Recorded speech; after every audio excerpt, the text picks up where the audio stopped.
Pagalvojęs apie Tomą, pirma mintis pas mane, kurie ateina, tai Tomas yra fantastika. Kodėl fantastika? Todėl, kad tai nerealus vaikinas.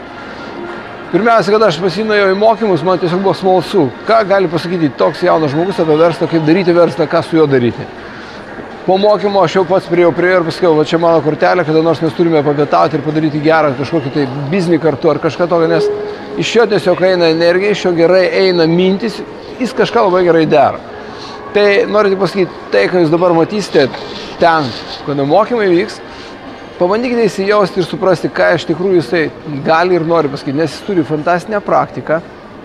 Pagal savo amžių ir pagal savo pasiekimus jau jis yra padaręs kažką tai tikrai nerealaus ir tokio, ta žodis fantastika tikrai limba prie jo.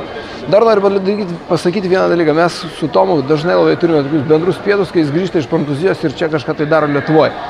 Tai tie pietus, tos valandos, 2-3, kada mes kartu šnekamės, praturtina ne tik mane, bet ir jį tikiuosi, bet dar aš iš jo gaunu tą tokį gerą užtaisą žmogaus, kuris tiek paprastai ir tiek lengvai, bet kartu ir aiškiai žiūri verslo esmę, kad aš tikrai turiu ko mokytis iš jo ir jam labai dėkingas, kad mes karts nuo karto taip susitinkam.